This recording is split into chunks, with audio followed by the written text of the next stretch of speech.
فرمایا الدنیا مزرعۃ الآخرہ، دنیا آخرت کی کھیتی ہے، دنیا آخرت کی کھیتی ہے۔ اب بظاہر تو یہ ایک جملہ ہے، لیکن آپ صلی اللہ علیہ وسلم کے اس جملے میں بڑی گہرائی ہے۔ دنیا آخرت کی کھیتی ہے، یعنی یہ کھیتی کرنے کا وقت ہے، اور پھر اس کھیتی کا نتیجہ آپ کو آخرت میں ملے گا۔ اور یہ اصول ہے، کھیت میں جو بویا جاتا ہے وہی اٹھایا جاتا ہے۔ آدمی کانٹے بوئے اور پھولوں کی امید رکھے، یہ تو نہیں ہو سکتا۔ بوئے اس نے چنے ہوں اور گندم کی امید رکھے، یہ ایسے نہیں ہو سکتا۔ ایک تو بات یہ ہے کہ جو کھیت میں بویا جاتا ہے وہی اٹھایا جاتا ہے۔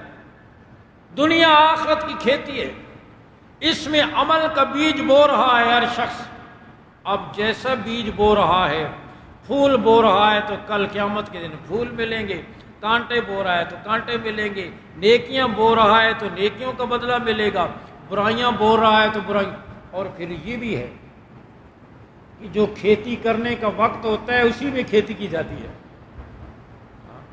کھیتی کرنے کا وقت گزر جائے، گندم بونے کا، کپاس بونے کا، کوئی فصل بونے کا وقت گزر جائے، تو وقت گزر جانے کے بعد، اس کا سیزن اور موسم گزر جانے کے بعد اگر کوئی لاکھ کوشش کرتا رہے تو اس کھیتی سے اس کو کچھ حاصل نہیں ہوگا۔ اسی طرح فرمایا دنیا آخرت کی کھیتی ہے، اور یہ کھیتی کرنے کا وقت یہ دنیا کا وقت ہے۔ موت سے پہلے پہلے، سانس کے حلق میں آنے سے پہلے پہلے آج اس میں جو بولو، جب یہ وقت ختم تو پھر کھیتی بونے کا وقت ختم۔ اب اس کھیتی سے آپ کچھ فائدہ نہیں اٹھا سکتے۔ جب سانس نکل گئی، زندگی کا وقت ختم ہو گیا، تو اس وقت بڑے بڑے نافرمانوں کا احساس ہوا تھا۔ فرعون جو انا ربکم الاعلی کا نعرہ لگانے والا، اور اپنے وزیر حامان سے کہتے ہو ابن لی سرحا، میرے لیے ایک ٹاور بناؤ، میں اس پر چڑھ کر دیکھوں کہ موسیٰ کا خدا کہاں ہے، مجھے تو کوئی نہیں نظر آتا، خدا میرے علاوہ اور کون ہے، وہ تو میں ہی ہوں۔ آپ غور کرو، آدمی اقتدار میں جب ہوتا ہے، صحت میں ہوتا ہے، جوانی میں ہوتا ہے، اس کی جیب میں 4 ٹکے ہوتے ہیں، تو پھر وہ اتنا اکڑتا ہے، توبہ توبہ توبہ۔ تھوڑی سی زمین مل گئی، کوئی 4 ٹکے جیب میں آ گئے، کوئی بچے باہر چلے گئے، اب وہ ٹانگیں چوڑی کر کے چلتا ہے، مونچھوں کو تو دیتا ہے، کسی سے سیدھے منہ بات نہیں کرتا، اور ہوتا ہے اتنا ہی ہے، 2 دن پیچس لگیں تو طبیعت صاف ہو جاتی۔ اس کا بھی یہی حال، اکڑ رہا ہے، کہاں ہے خدا، مجھے تو کہیں نظر نہیں آتا۔ یہ سارے مصر کے دریا تو میرے حکم سے چل رہے ہیں، اور جب دریا میں اور آخر وقت تک قوم کو دھوکہ دیتا رہا، اور یہ آج کا نہیں، حکمرانوں کا پرانا وتیرہ چلا آ رہا ہے، قوم کو دھوکہ دینا، حقائق کو چھپانا، ان کو غلط پٹیاں پڑھانا، غلط تسلیاں دینا، یہ پرانا وتیرہ چلا آ رہا ہے کہ قوم کو اصل حقائق سے بے خبر رکھا جائے، اندھیرے میں رکھ کر، اور اپنے عزائم کو پورا کیا جائے۔ جب بنی اسرائیل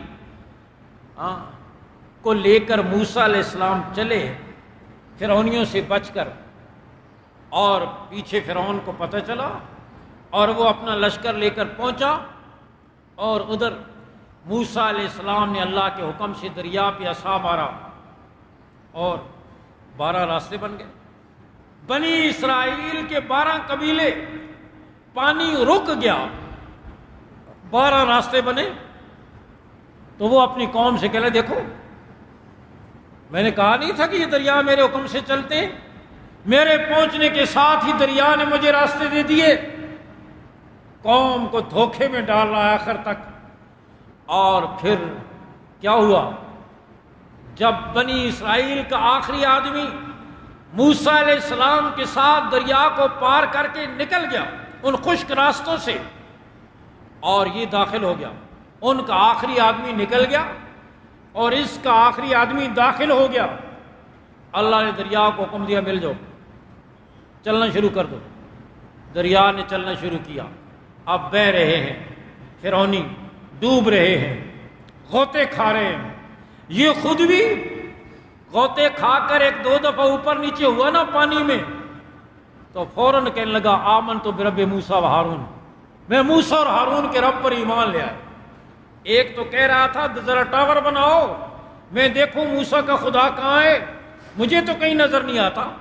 ایک تو زمین کی وسعتوں میں، آسمان کی بلندیوں میں، چاند کی چاندنی میں، سورج کی کرنوں میں، ستاروں کی چمک میں، پھولوں کی خوشبو میں، سبزے کی لہک میں، پرندوں کی چہک میں، بارش کے قطروں میں، دریاؤں کے بہاؤ میں، چشموں کے پھوٹنے میں، پھولوں کے کھلنے میں، پھلوں کے پکنے میں، اسے کہیں خدا نظر نہیں آ رہا تھا۔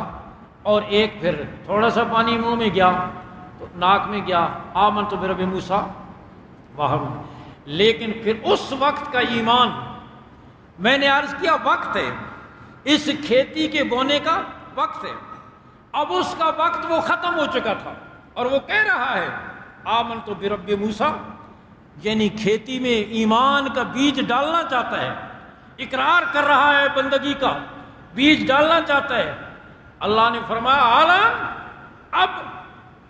اب تیری کھیتی میں ایمان اور عمل کا بیج بونے کا وقت ختم، سیزن گزر گیا، وقت ختم، اب کوئی کرامت نہیں۔